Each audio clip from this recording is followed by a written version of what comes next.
আয়ারল্যান্ডের চিরসবুজ প্রকৃতির বুকে যেন নেমে এসেছিল এক টুকরো লাল সবুজের বাংলাদেশ। কর্মব্যস্ততা ক্লান্তি একপাশে সরিয়ে রেখে আয়ারল্যান্ডের বিভিন্ন শহর থেকে ছুটে এসেছিলেন প্রবাসী বাংলাদেশিরা। উপলক্ষ বাংলাদেশি লেডিস ক্লাব ইন কর্কের বার্ষিক মিলন মেলা ও গেট টুগেদার। নিজেদের মধ্যে ভ্রাতৃত্ববোধ বাড়ানো এবং নতুন প্রজন্মের কাছে পারিবারিক বন্ধন, সংস্কৃতি ও ঐতিহ্যকে তুলে ধরাই ছিল আয়োজনের মূল উদ্দেশ্য। আমরা এই সুন্দর দিনে ফ্রেন্ডস আর ফ্যামিলি এনজয় করতে আসছি, আর খাবারটা অনেক ভালো ছিল। ওই ওয়েদার অনেক ভালো, অনেক অনেক মজা একসাথে। বাংলাদেশি লেডিস ক্লাব কর্কের পক্ষ থেকে আজকে আমরা বনভোজনের আয়োজন করেছি। খুবই সুন্দর ওয়েদার, আজকে ওয়েদার আয়ারল্যান্ডে নরমালি এত সুন্দর ওয়েদার দেখা যায় না। শুধু কর্কে না, কর্কের আশেপাশে অন্য কাউন্টি থেকে আমাদের পরিচিত অনেক বন্ধু বান্ধব আত্মীয় স্বজন এসেছে। আমরা একটা মিলন মেলার আয়োজন করেছি।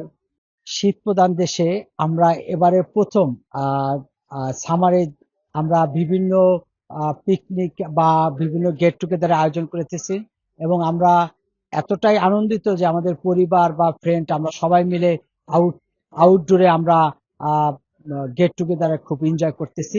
অনেকগুলো বাংলাদেশি ভাই বোন কর্কের এবং কর্কের কাউন্টি কর্কের মধ্যে আমরা একসাথে হতে পারছি।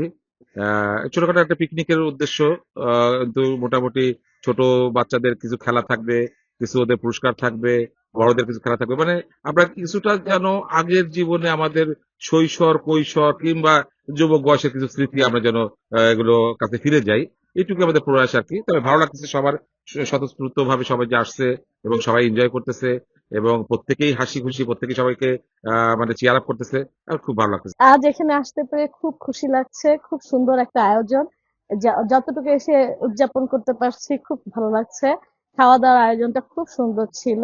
সবকিছু মিলায় বাচ্চাদের সুন্দর খেলার আয়োজন আছে, খুব সুন্দর সবকিছু পরিপাটি ভাবে পরিকল্পিত ভাবে খুব সুন্দর ভাবে করেছে, ভালো লাগলো।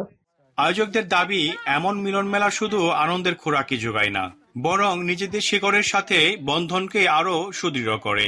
আয়ারল্যান্ড প্রবাসী বাংলাদেশিদের এই মেলবন্ধন আগামীতেও অটুট থাকবে, এমনটাই প্রত্যাশা সবার।